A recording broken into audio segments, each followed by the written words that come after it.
A aula vai ser rapidinha assim, mais tranquila, porque a gente só precisa encerrar aí o assunto da periculosidade. E aí eu vou encaminhar para vocês um questionário aí sobre o que a gente falou nas últimas aulas pelo Google Forms. Aquele questionário que eu montei dentro do próprio Teams, eu achei ele um pouco confuso aí para vocês acessarem. Então vou fazer como a gente fazia no Facebook, lá no. Eu crio o questionário no Google Forms, e aí vocês com o link vocês acessam, respondem. Não precisa nem entrar dentro do Teams para responder.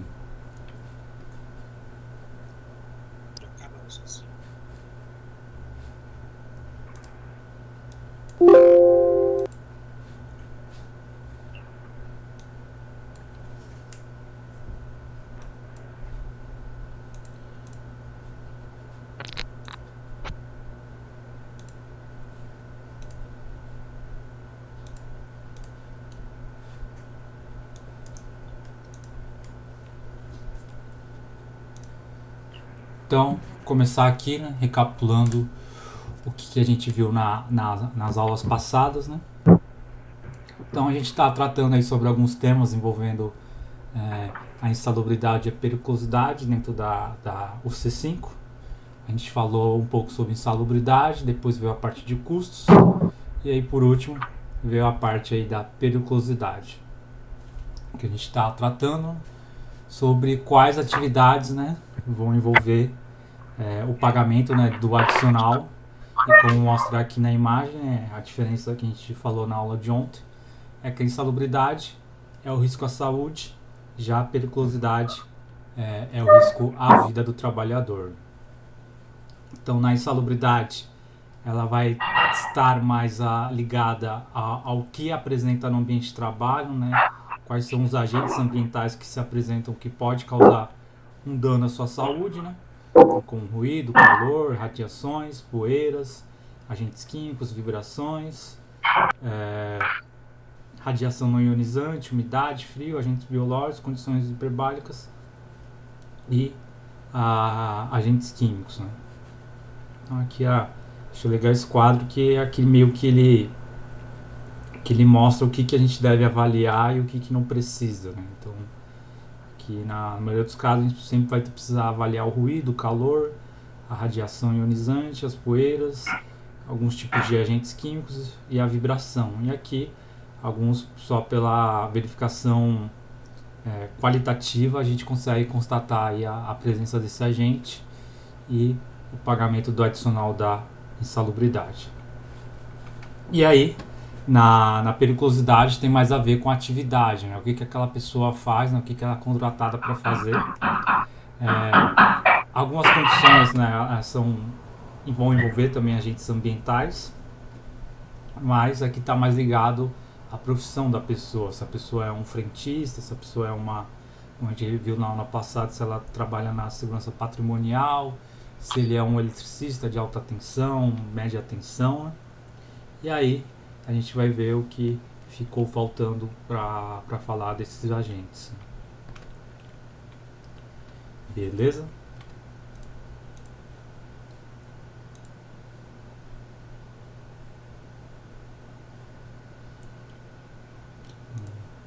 O Janderson mandou mensagem aqui.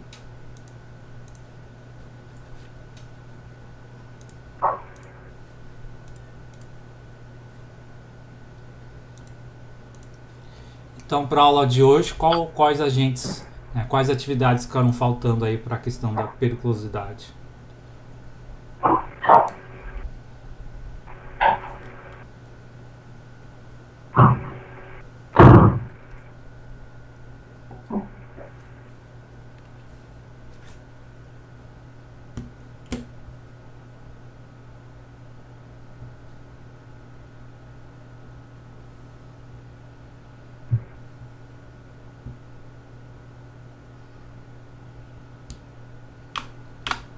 Então, ficaram faltando, né, dois agentes, motocicleta e radiação.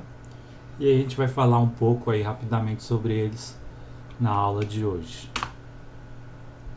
Então, o anexo aí sobre a atividade das motocicletas Ele é o mais recente que a gente tem aí. Eu não sei se vocês lembram, na época causou uma baita polêmica, né? Uma baita discussão. É, tiveram portarias revogando esse anexo, depois voltava, depois revogava, né? Isso daí também pode acontecer, de ser revogado novamente, porque é uma questão aí que causa bastante polêmica, envolve alguns fatores econômicos, sociais aí, com o pagamento desse adicional de 30% sobre o salário base. Então esse anexo 5 ele foi aprovado no dia 13 de outubro de 2014, que traz a caracterização, né, da atividade perigosa em motocicleta. E aí, na visão de vocês, esse adicional ele faz jus aí à atividade do motociclista? Acredito que sim.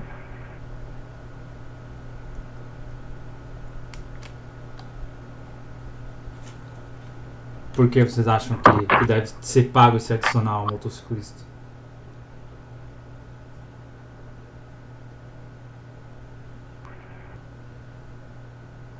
Atividade de risco.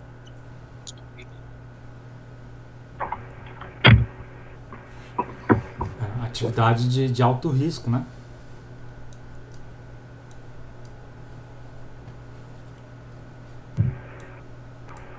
Infelizmente aqui no nosso país, né, a atividade de andar de moto, né, o uso da moto é uma das atividades que mais causam acidentes, né, e mais óbitos. É só você perguntar para qualquer pessoa, né, se ela conhece alguém que já sofreu um acidente grave, né, ou que veio a falecer devido à moto, né. E infelizmente, né, muitos desses óbitos são de pessoas jovens aí, pessoas que... Eu conheço um. Também conheço um que se machucou feio aí. Tá andando até de muleta.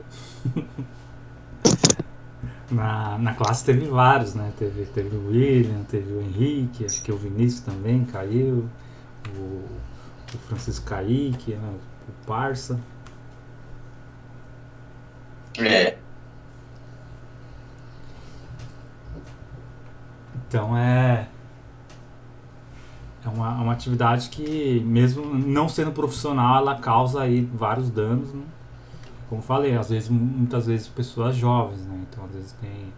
Eu tive relatos aí de conhecidos, né? O casal, né? De namorados vinha a falecer no acidente, né? Então andar de moto, né, é um perigo constante, né? E o jus, eu acredito, o adicional, eu acho que faz mais sentido do que todos aí, né? Porque é uma atividade que tá muito próxima aí à realidade, né, do brasileiro e que expõe muita gente, né? Então, o adicional aí deveria até existir há mais tempo do que só ter criado aí em 2014 e que mesmo assim na prática ele não funciona muito bem.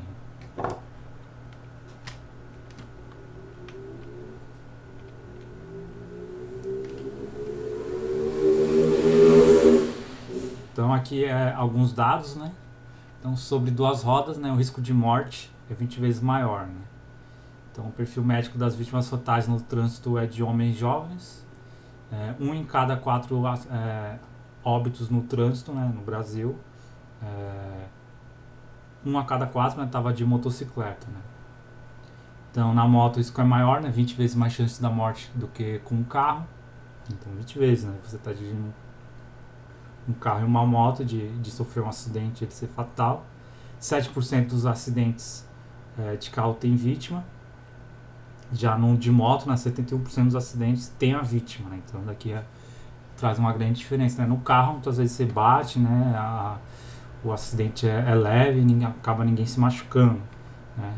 Só 7% vai causar aí um dano, uma pancada mais forte, um dano aí físico ao condutor. Já na moto, né, 70% dos acidentes vai causar um dano aí à saúde da pessoa, né? Vai causar algum machucado e algo pior, né?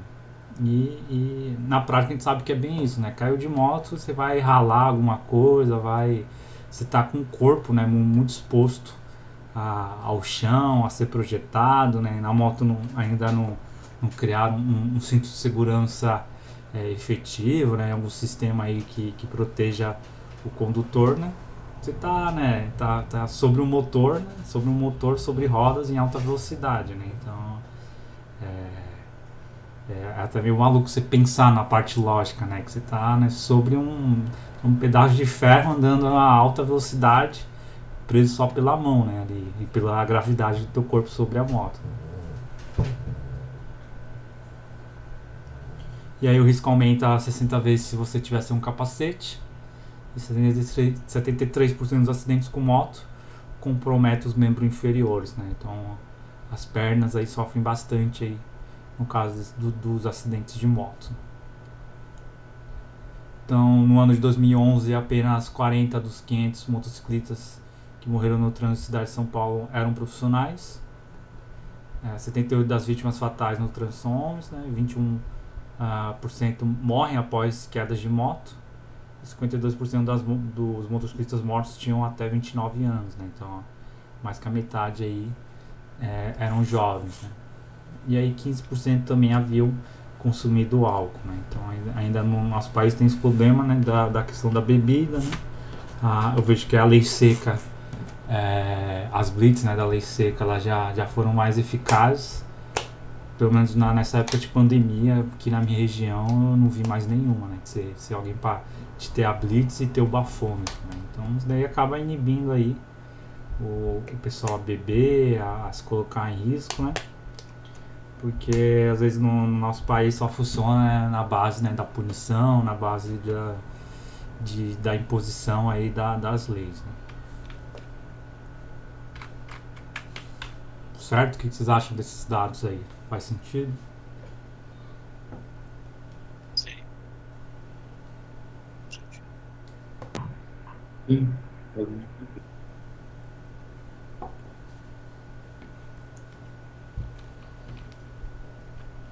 Então, eu particularmente, né, nem cheguei a tirar a carta de moto, né, porque, sei lá, eu gosto bastante de liberdade, de aventura, e eu sei que se eu pegasse uma moto, talvez eu poderia me colocar em risco, né, então a gente acaba criando, né, às vezes mesmo sabendo, né, da questão da segurança, a gente acaba criando confiança, né, no veículo, né, às vezes está com pressa, às vezes, né, o excesso de confiança, né, vai acaba podendo, né, gerar muitos acidentes, né? Então eu preferi nem chegar perto de uma moto, né? Uma bicicletinha tá bom já, tá na velocidade que mesmo assim oferece os riscos, né? Mas na moto é 100 vezes pior.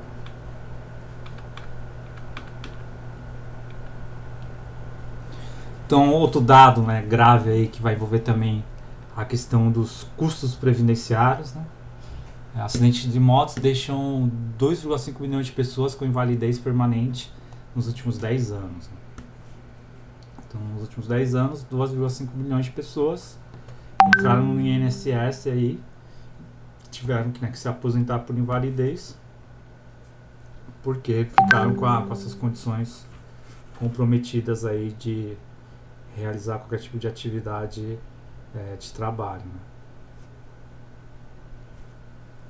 E aí outro dado preocupante, né, também, que nos últimos 10 anos 200 mil pessoas morreram em acidentes envolvendo motos, né? Então esse número aí é aterrorizante, né? 200 mil pessoas é muita gente, né?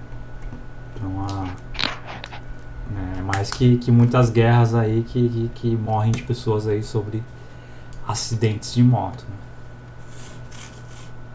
Então nós profissionais da segurança do trabalho, a gente tem que tentar zelar para diminuir esses números, né?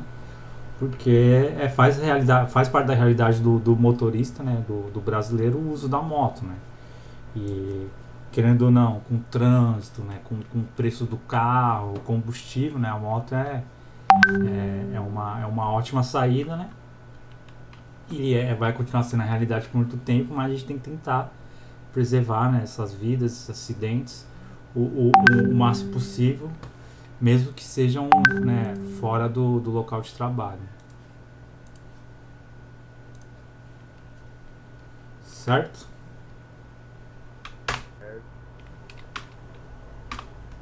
Então aqui, né, quais são as atividades laborais que devem estar, né, inserido nesse anexo aí, né, da questão do pagamento da periculosidade, né? Quem são os trabalhadores que devem fazer jus aí a esse adicional, né?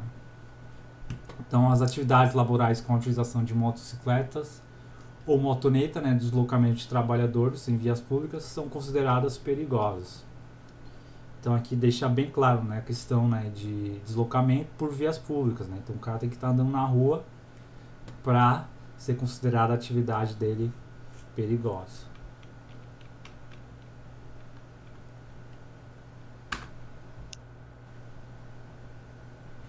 E aí também essa ANR, né, essa ANR16 no anexo, ela diz o que né, não é considerado, né, como uma atividade laboral perigosa envolvendo a motocicleta, né? A Bahia o que mais tem é isso aí. É. Em Cubatão também, você vê umas cenas dessas, né? Prender esse cara aí. Aqui em Cubatão o pessoal tá tão ruim as coisas, né? Que o pessoal começou a investir em cavalo, né? O pessoal não tá usando nem mais moto, tudo. Um monte de molecada comprando um cavalo aqui. E no trânsito tá. Às vezes você tá parado no semáforo, chega um cavalo do teu lado e pode causar acidentes. É mais barato. Oi? Manutenção é mais barato. Mas é bem barato, né? Mas eu vejo também que algum. Você passa a ver os cavalos tudo na chuva, né? No sol. Eu não acho muito certo não usar o cavalo como meio de transporte, né? Ainda mais que a gente tá em 2020. Né? Com um cavalo.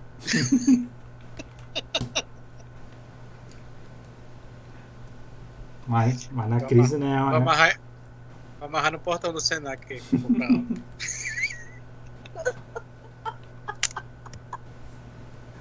É uma boa saída, né? Barato. Qualquer lugar tem mato, né? Pra ele comer. Sim. Pega um milhozinho ali do Bahia. Aí vamos lá. Quais são as atividades que não é considerada periculosa, né, nesse anexo, né? A utilização da motocicleta, né? Ou motoneta, né? Exclusivamente no percurso da residência para o local de trabalho ou deixe para aquela, né? Então, o que está querendo dizer aqui, né? Que se no seu trabalho você executa uma atividade normal, no escritório, numa obra, e só usa a sua moto, né, particular para ir embora, né, como se fosse o percurso, né, do trajeto da sua casa para o trabalho, não entra como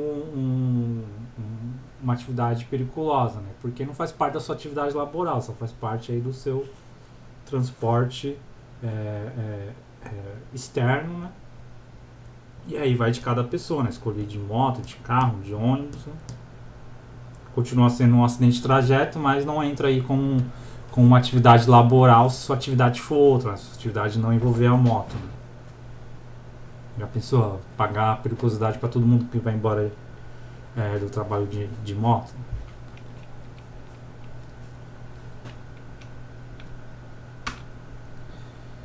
E aí também, aqui diz, né, as atividades em veículos que não necessitem um emplacamento ou que não exijam, né, carteira nacional de habilitação para conduzi-los, né? Então, se o cara faz o serviço aí dessas motos que estão ganhando bastante utilização, né, as motos elétricas principalmente, né, que cada vez a tecnologia vem melhorando, né, elas estão mais baratas, mais compactas, né? E aí se teu patrão mandar você fazer entrega com esse tipo de moto, que não está regulamentada, né, pela lei de trânsito, precisa de carteira de habilitação, de emplacamento, a empresa não deve te pagar o adicional da periculosidade. Né? Então, isso daí tem criando bastante polêmica, né? Principalmente aqui em Santos, né, na Orla de Santos, você vê bastante esse tipo de moto aqui, que é elétrica, né? E que o pessoal anda na calçada, anda na ciclovia, né, anda na contramão, e já tem alguns tipos de acidentes aí acontecendo. E aqui até o São Paulo, quando estava treinando o Santos, ele ganhou uma de presente, E ele foi pego fazendo, né, andando na contramão, andando na ciclovia, né, pra bicicleta, né, fazendo um monte de coisa errada com esse tipo de moto, né. E agora tá tendo até as bicicletas, né, as bicicletas também estão ficando elétricas, né, então a norma não diz que elas devem, quem faz esse tipo de serviço, né, e tem bastante gente fazendo entrega aí de iFood, Uber, né, em bairro mais pequeno, né, no centro de São Paulo, com esse tipo de motinha, que está exposto ao mesmo risco no trânsito, mas por não ter uma regulamentação, o trabalhador não deve receber a periculosidade, né. Então a lei de trânsito, né, fala que você pode não emplacar, né, acho que até 50 cilindradas e até velocidade máxima de 50 quilômetros. Você não precisa fazer o emplacamento, né, e aí você fica livre aí para andar nas vias na forma que quiser, né. Então você não tem placa, não tem como levar multa, né. Mas como falei, né, como está ganhando muita utilização, acho que logo vai surgir aí uma regulamentação, uma norma aí, né, porque infelizmente no nosso país acaba tudo virando bagunça.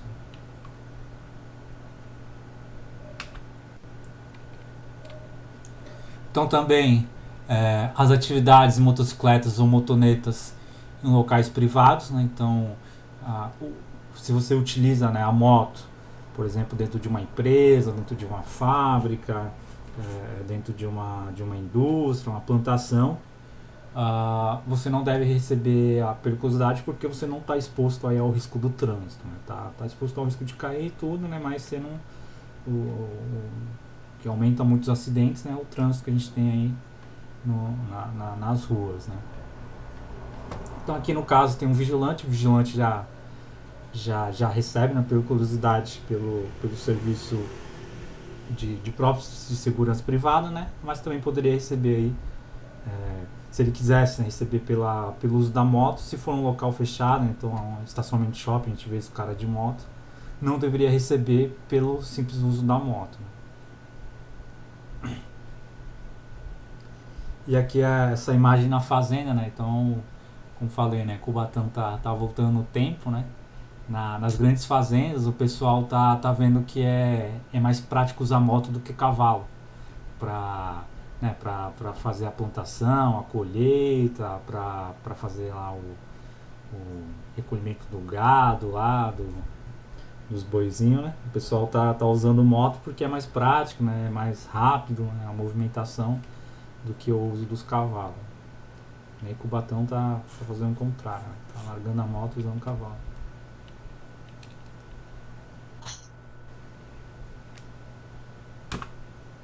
Professor, e esses vigias que normalmente tem em bairro, eles ganhariam periculosidade? Não consegui escutar, acho que é o Lucas que tá falando. Isso, pintar uma diferença. Esses vigilantes que trabalham em bairro, né, que trabalham com moto, eles ganhariam periculosidade pelo fato de trabalhar com motocicleta? Eu só não entendi se eles trabalham em bairro.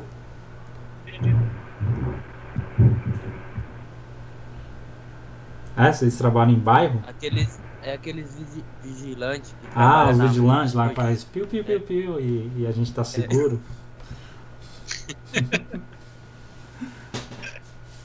Eu nem vou pagar pra ele.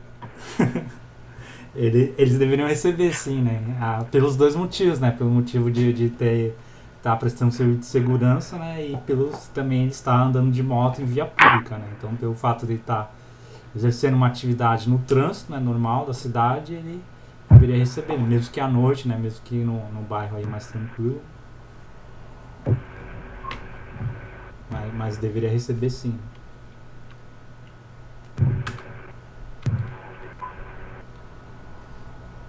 Então, outra questão, né? As atividades que a motocicleta é usada de forma eventual, né? Ou seja, né, raramente ela é utilizada, né, só de vez em quando, assim considerado o fortuito, né? Então, até escrevi aqui a definição.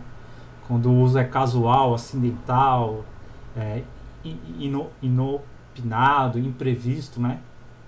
O que seja habitual, né? Dá-se por entender, né, o tempo extremamente reduzido. Então aquele trabalhador, né, que a atividade laboral dele não envolve moto, mas sei lá, de uma hora para outra ele tem que pegar uma moto, sei lá, para ir buscar uma peça da fábrica ou qualquer outro tipo de atividade aí. Como o uso é eventual, acaba descaracterizando a questão da periculosidade. Então deu para entender, né? A atividade dele no dia a dia não é usar moto, só vai usar, né, raramente, sei lá, para ir no correio, para ir no banco ou para fazer qualquer tipo de atividade aí da empresa, né, uma vez na semana, uma vez a cada 15 dias, né? Então considera aí como eventual, então não caracteriza aí uma exposição permanente aí da periculosidade. E aí o anexo aí da motocicleta, no anexo 5, é bem curtinho, né? Então ele traz esse entendimento. E aí eu faço perguntas para vocês, né? Na prática, ele é utilizado? O pessoal que trabalha com moto recebe esse adicional? Onde eu tenho, não. Oi? Sabe não. Principalmente esses entregadores de pizzaria aí.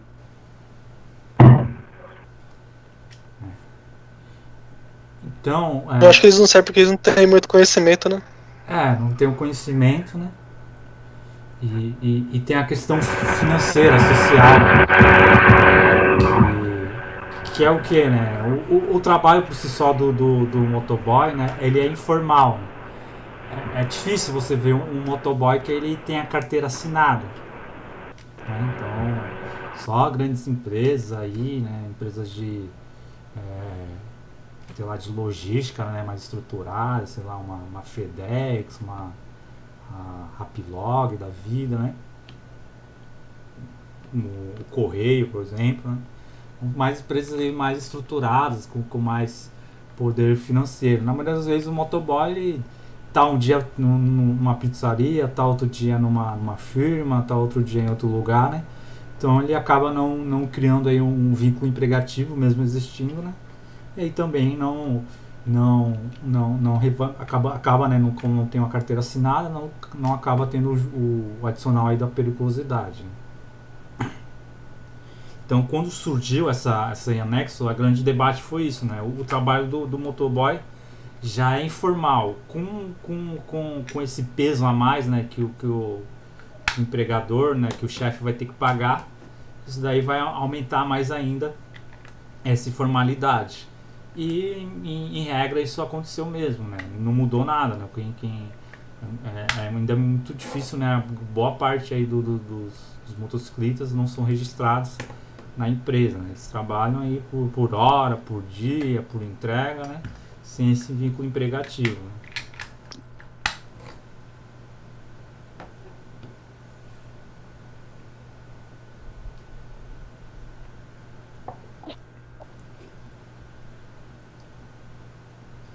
E aí uma das pautas, né? Não sei se vocês viram aí há uns dias atrás, né? Teve o Black dos aplicativos, né? O pessoal pediu, né, que em tal dia não utilizasse iFood, Uber Eats, James, né? Esses monte de aplicativo que tem por causa disso, né? São empresas extremamente ricas, né? Que, ao meu ver, exploram o trabalhador, né? Claro, o entregador ele aumentou muito, né, as suas oportunidades aí para fazer um dinheiro, mas quem está acima deles, né, tá ganhando muito mais e não tá, né, não tá assumindo, né, esse passivo aí de registrar o trabalhador, de pagar os seus direitos, né? Então essas empresas nem IPI dá, né, pro trabalhador, nem o bag, né? O bag, não sei se vocês sabem aí, o cara tem que comprar a parte, né, para fazer as entregas, né? É uma briga danada para ele registrar aí no aplicativo, ele tem que ser aprovado, né? E por aí em diante, né? Então, na visão de vocês, esses aplicativos deviam criar um vínculo emregativo?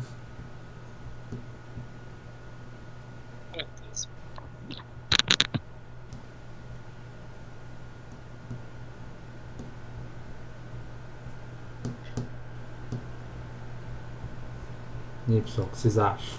Falando sozinho aqui? Eu acho que sim, né? E avaliar isso. Porque eu acho que se colocar eles pra ficar como carteira assinada, eu acho que vai aumentar o preço das entregas, tá? Por um lado vai ficar bom, vai ficar ruim por outro lado.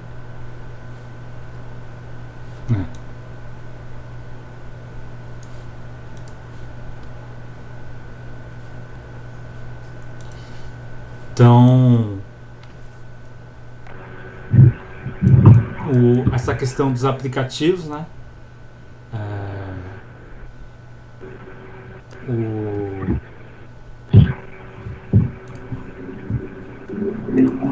Tá tentando achar o lucro aí do iFood, né? Mas eles ganham muito dinheiro, né? E outra questão, né, é que esses aplicativos estão quebrando muito o restaurante. Por quê? Porque é muita concorrência, né? Então, se o iFood faz uma promoção lá de uma pizza a R$20, o cara que vende uma pizza boa, né, a 40, ele se ferra. Então, às vezes tem muita empresa, né, que foi criada, principalmente agora na pandemia, que o cara não tem nem local fixo, né? Ele faz na sua cozinha mesmo, um hambúrguer, a pizza, e aí vende, né? E aí entra no mesmo mercado de concorrência de um cara, né, que tem um prédio de 2 andares, que tem uma pizzaria estruturada, tem uma lanchonete, né? Então, fora as grandes marcas, né, como McDonald's, Burger King, né? Então faz uma promoção maluca. E o cara que tem uma vendinha, né, que é mais tradicional, acaba, né, sendo engolido por esse mercado, né? É a realidade do dia de hoje, né? Não sei se está certo ou está errado, mas esses aplicativos trazem vários problemas e um deles aí é a informalidade dos trabalhadores, né? Quando o cara se acidenta fazendo esse tipo de entrega, aí ele não recebe nada.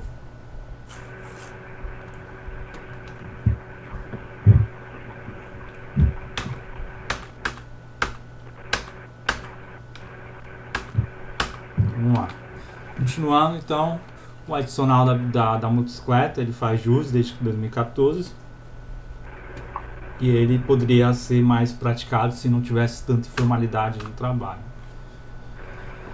E aí o último anexo da NR16 fala com as atividades e operações perigosas com radiações ionizantes ou substâncias radioativas, né? Então, uma das diferenças, né, da insalubridade por radiação é que a periculosidade ela vai linkar aqui não só a exposição, né, não só o meio de energia da radiação. Aqui vai verificar a questão da radiação como forma bruta, né, como uma fonte radioativa, um minério de urânio, um componente químico radioativo que é usado numa empresa, no hospital, né? Então, aqui a radiação, além da forma física, né, ele ganha também a forma material da exposição. E aí, na visão de vocês, quais atividades vocês acham que deve receber o adicional de periculosidade? Os trabalhadores que ficam nas usinas nucleares. Isso, né? Os operadores das usinas, né, de nucleares. Aqui no Brasil não tem tantas, né? Porque a gente tá aí ainda continua no império aí das hidrelétricas. Que mais? O técnico de raio-x, ele recebe insalubridade, é isso? O técnico de raio-x depende. Ele pode ele poderia receber os dois, né? Ele está exposto aí as duas coisas, né? Entendi. Mas se fosse falar pela própria questão da periculosidade. Mas aí não entra naquela questão de prioridade de maior valor, professor? Então, como eu estava falando, em regra, sim, eles recebem periculosidade. Eles recebem o maior valor, que é o 30% aí sobre o salário base, né?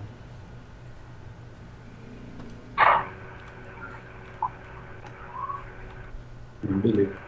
Então vamos lá, vamos ver aqui o que a norma diz aí sobre o pagamento desse adicional, né? Então esse anexo ele é bem direto, né? Ele já vai direto aí no que deve ser, quais são os tipos de atividades que devem pagar aí o adicional em atividades radioativas. Então, a primeira atividade que ele diz, né, é a produção, a utilização, processamento, transporte, guarda e estocagem de materiais radioativos, né, no estado físico ou forma química, seja ele natural ou artificial. Então, como falei, diferente aí da questão da insalubridade, ele vai, na periculosidade, a radiação vai ter um estado físico, né, ela vai ser, você consegue pegar na mão, você consegue ver, né.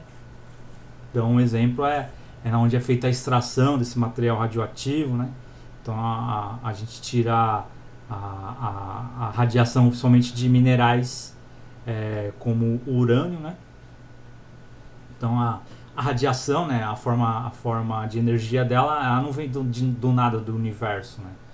Ela vem em boa parte sobre minerais, né? Então esses minerais, né, essas pedras que estão embaixo da Terra, elas já são carregadas, né? Ela tem uma energia dentro delas, em forma de radiação, e aí o ser humano aprendeu a retirar essa energia, a transformar o que tem dentro do mineral em algo que possa ser utilizado e transformar em pó, em barras, em produtos químicos, né?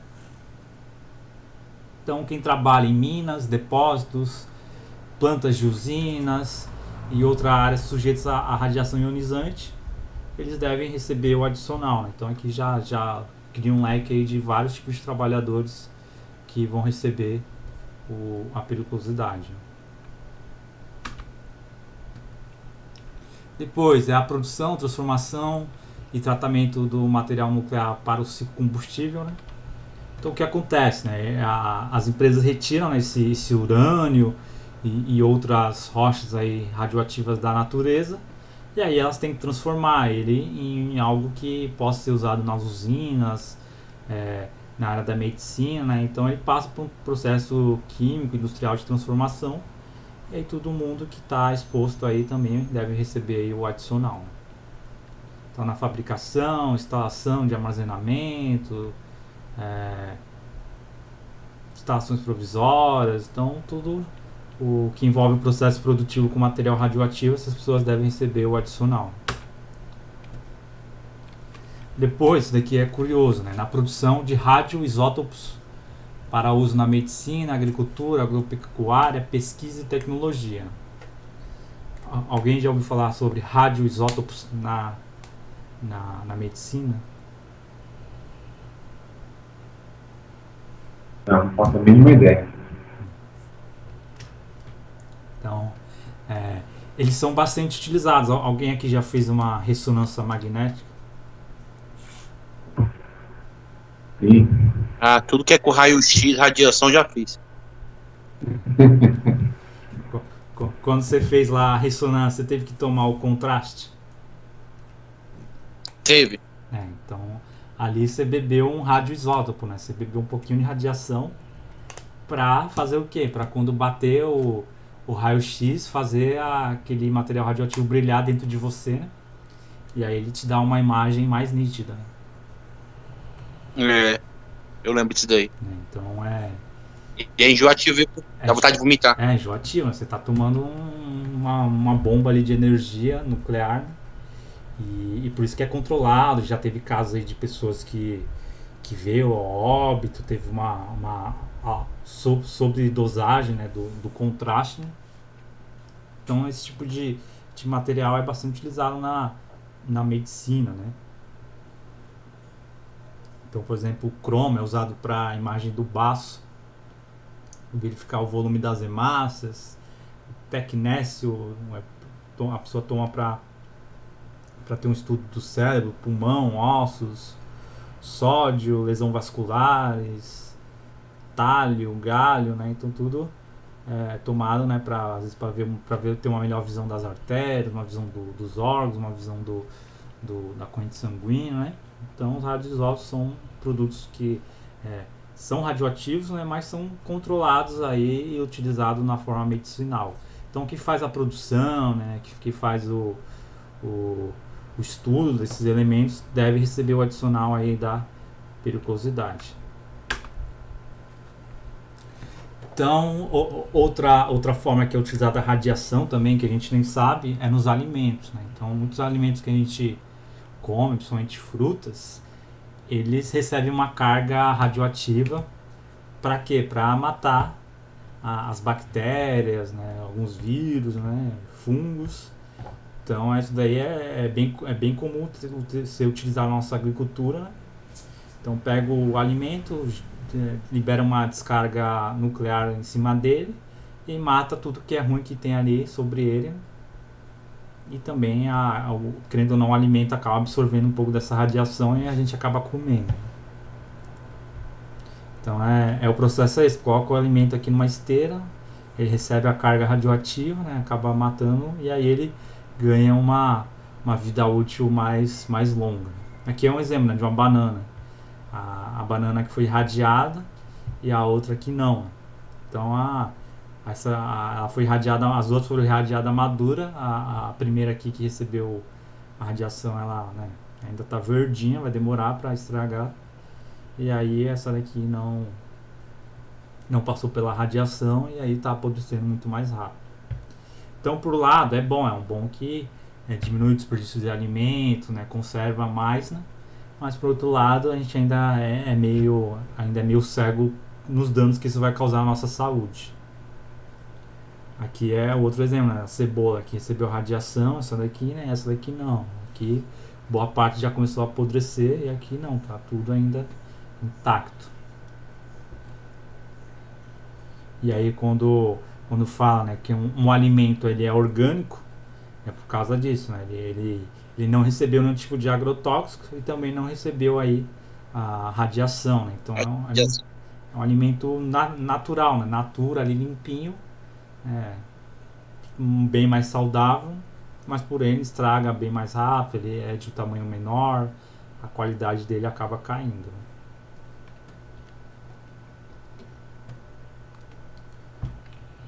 Então, quem faz essas operações com essas máquinas, construção, manutenção, operação dela, deve receber o adicional da periculosidade porque está exposto a esses raios aí que ficam espalhados.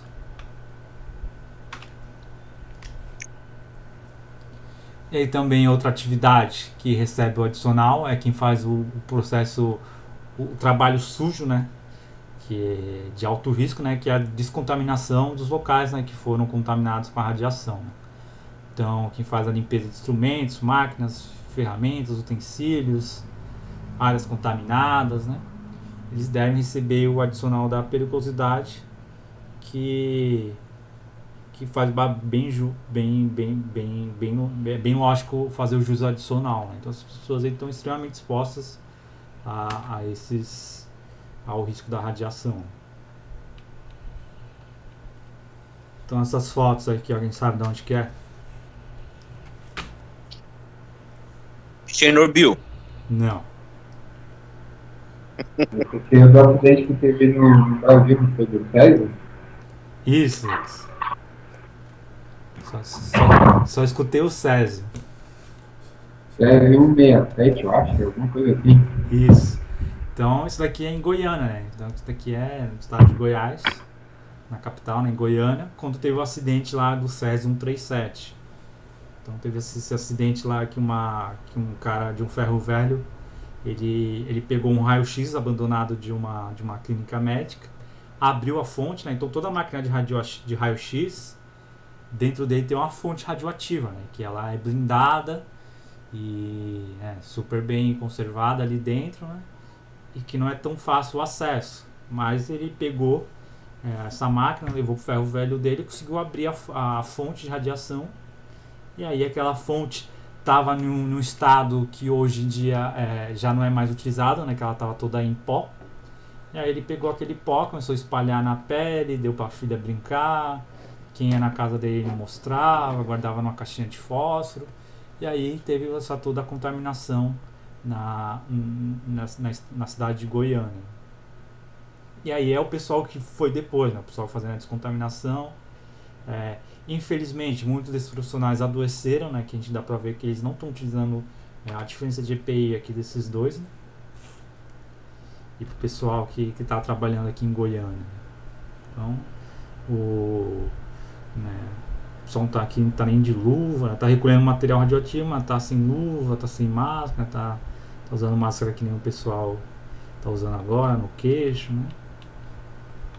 E muitos desses profissionais eles nem tinham treinamento, né? Como no Brasil isso daqui era algo desconhecido, né? Um acidente radioativo, ninguém sabia muito bem o que fazer. Muito desse pessoal foi pegado a laço, né? Você vem cá trabalhar aqui.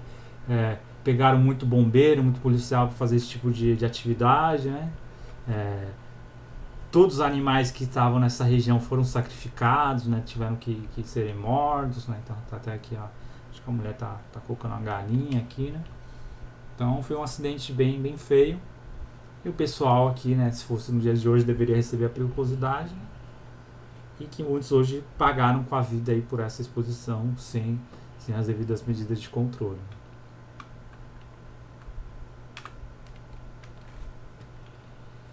Até tem uma cena aqui do seriado de Chernobyl.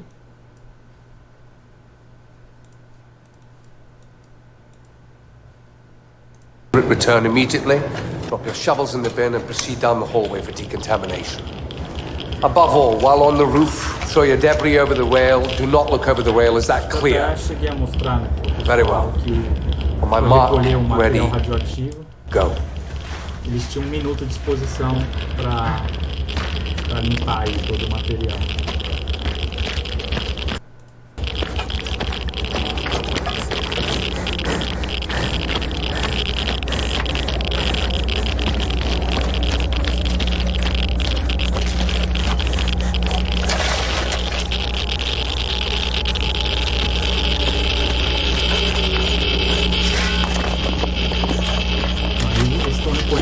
Radioativo, o grafite irradiado.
Dava 1 minuto lá, o supervisor batia pra quando voltar.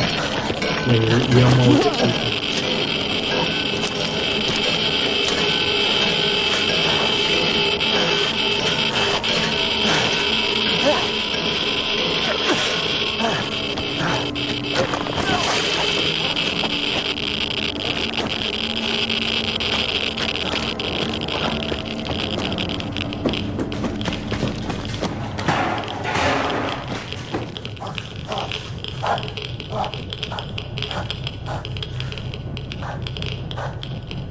Comrade soldier, you're done.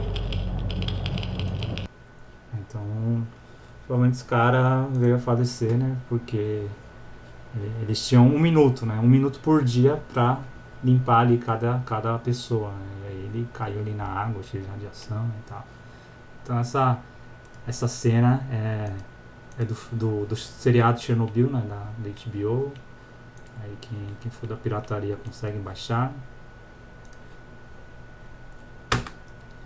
E aí também, esse material radioativo, né, após usado, esse é o grande problema das usinas nucleares, né?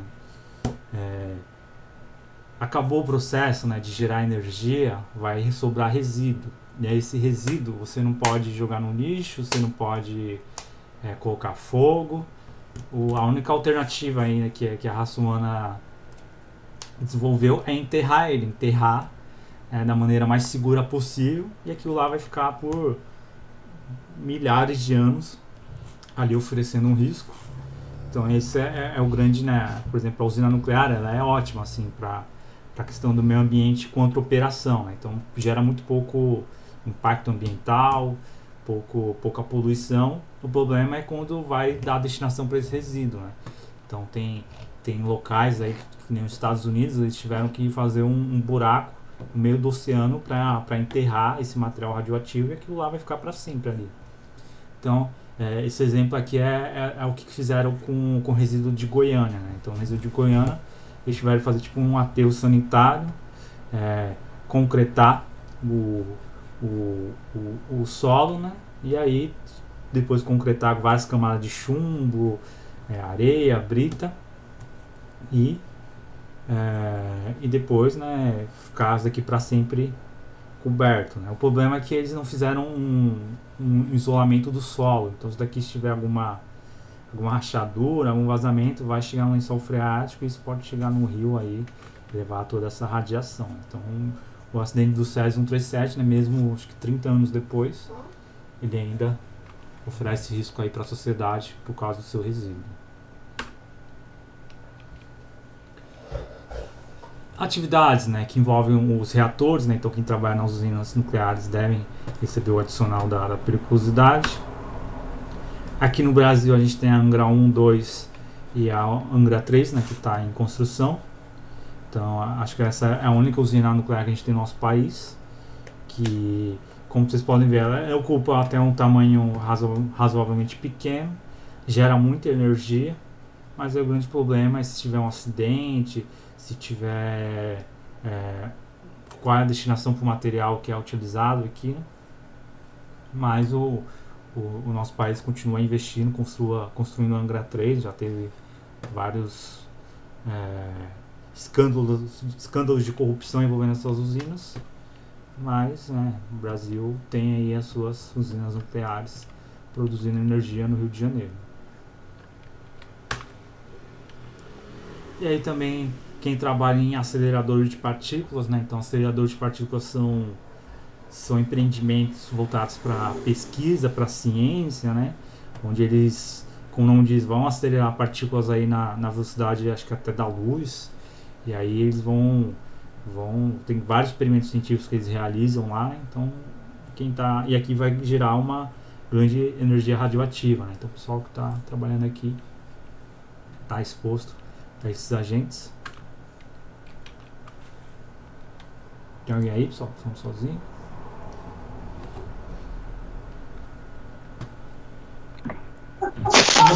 E no Brasil, onde tem um acelerador de partícula?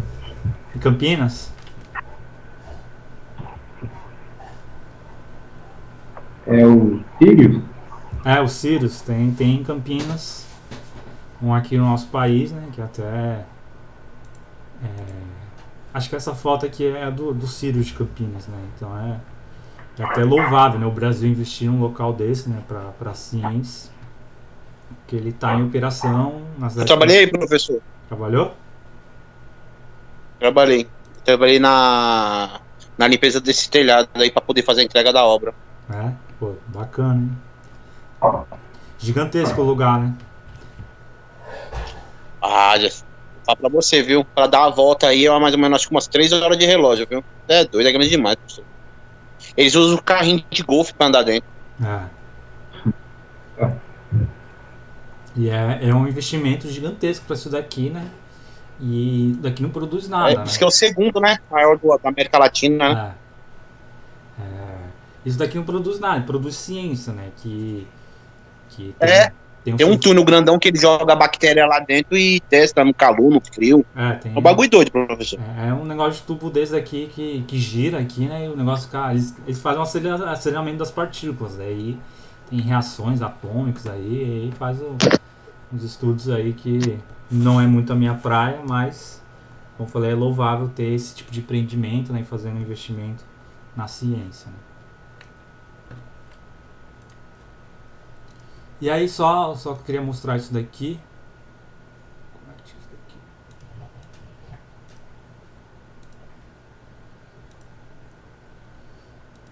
Que é, né, nessa época de coronavírus, a radiação, não a ionizante, né, mas outro tipo de radiação tem sido utilizados aí no combate do coronavírus.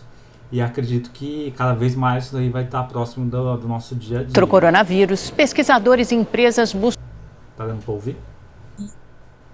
novas formas de proteger os ambientes, naturalmente, né, para evitar a proliferação do vírus, ainda mais agora com essas saídas ruas, a volta às atividades do dia a dia. Uma delas é a radiação ultravioleta, que tem se mostrado bastante eficaz contra a Covid-19. Pois é, e com o retorno das atividades econômicas, o uso dessas tecnologias se torna ainda mais importante no dia a dia e a radiação ultravioleta é capaz de descontaminar ambientes, eliminando vírus e bactérias. É só dar o comando, ligar o VC, iniciando desinfecção do posto 2 e deixar todo o trabalho para esse robô. Sensores ajudam a fazer o mapeamento do local. Todas as superfícies e o ar do ambiente são desinfectados com a luz ultravioleta emitida pelo equipamento.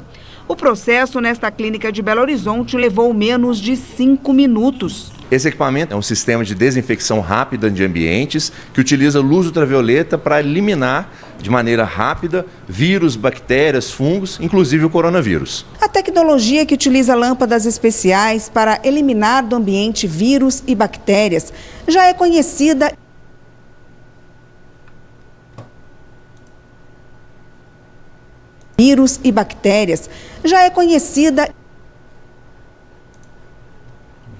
usada por empresas especializadas. Agora, estudos mostram que a radiação ultravioleta também pode ser uma grande aliada contra a proliferação da Covid-19. Baseado em estudos que já foram realizados em outros coronavírus causadores de infecções de humanos, como o SARS-CoV-1 ou MERS-CoV, é razoável a gente esperar que a luz UVC seja também eficiente na inativação do SARS-CoV-2. A tecnologia já está ajudando a controlar a disseminação do novo coronavírus em hospitais na África do Sul, por exemplo. Na China, a limpeza do transporte coletivo é toda feita com raios ultravioleta. No metrô de São Paulo, também.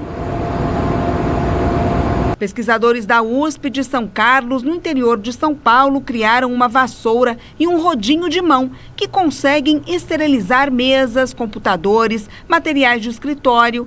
A ideia é tornar o método de desinfecção mais acessível. Você tem uma dose mínima de energia que tem que dar para garantir a distribuição da maior parte dos vírus ou de bactérias que estejam ali localizadas.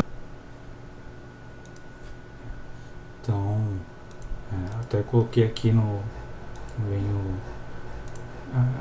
o mesmo assunto, né? Então não vou passar esse vídeo, mas é a questão do rodo, né? Acredito que esse rodo futuramente ele vai ser algo muito comercializado, né? Algo que vai fazer parte do equipamento de limpeza aí, principalmente das empresas, hospitais, né?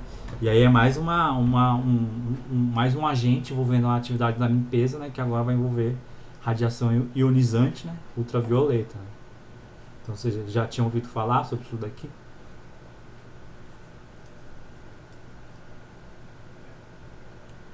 Nunca ouvi falar não, professor, primeira vez. Então, que nem no metrô de São Paulo já está sendo utilizado esse tipo de raios, né? E que eles são eficazes para matar os vírus, né? Mas também tem a questão desse novo agente envolvendo os trabalhadores que futuramente vão envolver a nossa área. Né? E como falei, acho que logo também, sabe, daqui a uns anos, os rodos que a gente vai comprar vai ter a luzinha aí ultravioleta para fazer a desinfecção, né, matar os vírus e bactérias. Então, também, né, aqui é a questão que é mais comum, né, na questão da periculosidade envolvendo a radiação ionizante do raio-x. Então, em atividades em aparelhos de raio-x com radiação gama, beta e nêutrons. Então, salas de radiação, de operações, de aparelhos, são devido ao adicional aí da periculosidade, né, para os operadores de raio-x, né, que ficam frequentemente dentro dessas salas, mesmo utilizando os EPIs, mesmo utilizando a cabine de chumbo, eles estão expostos ao risco. Aqui também falou de diagnóstico médico e odontológico também. Então é a pergunta mais comum, né? Quem trabalha com raio-x deve receber periculosidade? Deve receber periculosidade de 30% pelo uso aí do raio-x. E aí a norma também fala sobre o uso, né, da radiação em outros tratamentos médicos, né? Então a gente tem outros tipos de aparelhos aí que fazem, né, o uso da radiação, né, em várias escalas aí de frequências de energia, que também deve ser pago aí o adicional para esses profissionais que ficam aí em torno dos pacientes, né?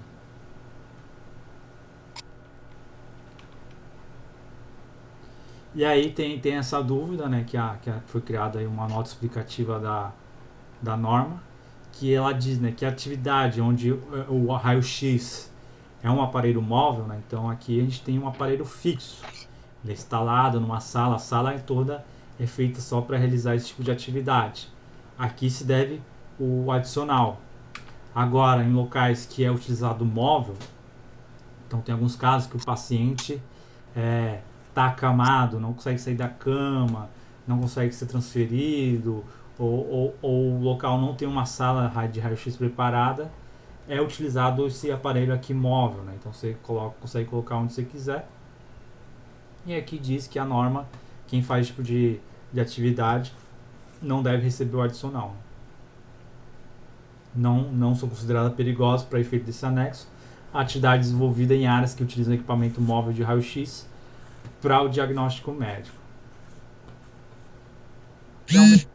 Que ao meu ver deveria receber também, né, porque também continua exposto aí à radiação, né, mas esse é o entendimento da norma.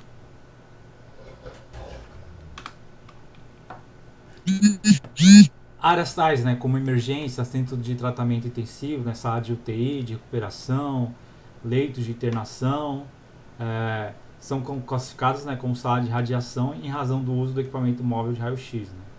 Não são classificados, né, então faz a mesma alusão a isso daqui, né. Então, onde é utilizado o aparelho móvel e não é uma sala específica para isso, não se deve pagar o adicional para aquelas pessoas que trabalham aqui, né. Então, médico, enfermeiro, fisioterapeuta, né. Então, as pessoas não devem receber aí o adicional. Beleza? Ô professor, tira uma dúvida. No caso, aquele que, no caso você falou que anda com a máquina de raio-x, é um técnico que mexe com ele ou é um enfermeiro? É um técnico, né? Então, quando vê o cara... não é qualquer pessoa que sabe operar essa máquina, né, que sabe posicionar o paciente, né? Então, o cara que faz esse serviço, ele é um técnico especializado só nisso. Ele deveria receber o adicional, mas tem essa questão da descaracterização. Porque no caso, aí no caso tá tipo dando uma burlada nisso daí, não tá? Tá. Então,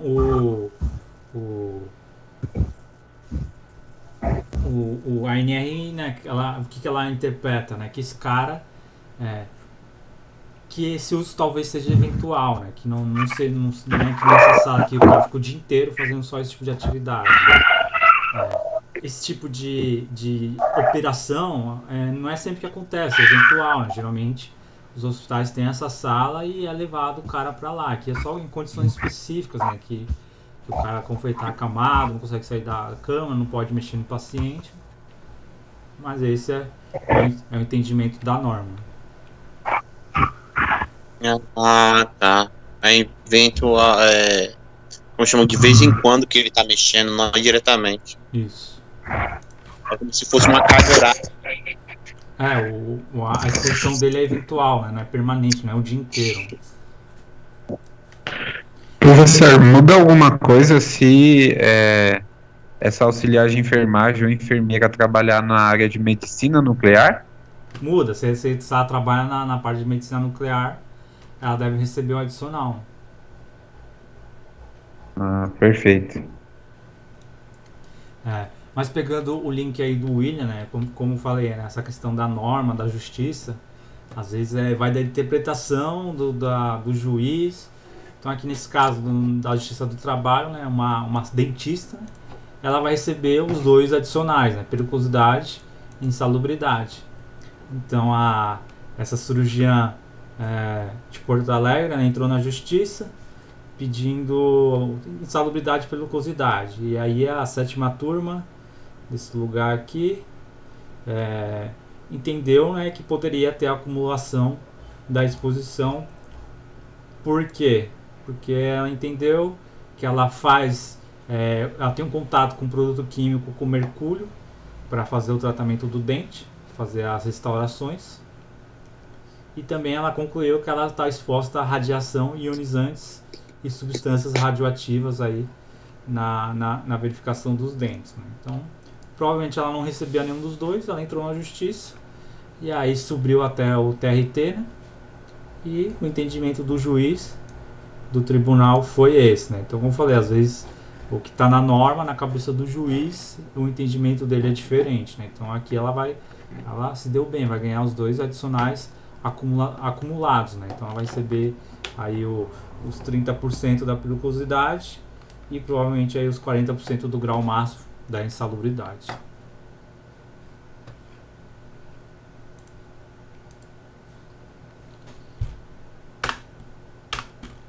E aí o que tinha para hoje era isso. Professor, mas no caso daí tem 2 cálculos, né? Tem 2 condições ali no médico, no dentista. Vai ter que ver. No caso, você não poderia juntar um cálculo só, 70%, né? Não. No caso, juntaria um cálculo de periculosidade e outro depois de salubridade, né? Vai calcular os 40% sobre o salário mínimo da insalubridade e depois ela vai... Depois 30% de salário base. E aí, se ela trabalhou 10 anos nesse consultório, ela vai receber retroativo aí desses 5 anos. Então, às vezes, é uma bolada aí que a pessoa recebe de dinheiro. Que gostoso. Então, a partir disso, né, eu vou enviar um questionário para vocês aí no Teams. Também mando aí no grupo do WhatsApp. Para reforçar aí o que a gente falou nessas últimas aulas. Beleza?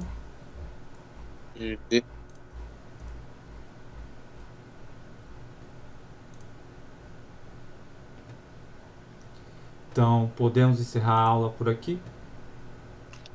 Tá ótimo. Pode. Beleza. Então, beleza, pessoal. Obrigado aí pela semana produtiva. Beleza. E aí, responda aí o questionário até segunda-feira para colocar em prática o que a gente viu. E aí esse material também eu vou colocar nos arquivos lá do Teams. Então, por hoje é só. Bom final de semana a todos. E até segunda-feira. Bom final de semana, pessoal. Até segunda. Tchau aí pra creche da Vaneide. Falou, galera. Bom final de semana. Boa noite, professor. Tchau, pessoal. Boa noite. Bom descanso a todos. Tchau. Boa noite. Valeu. Boa noite.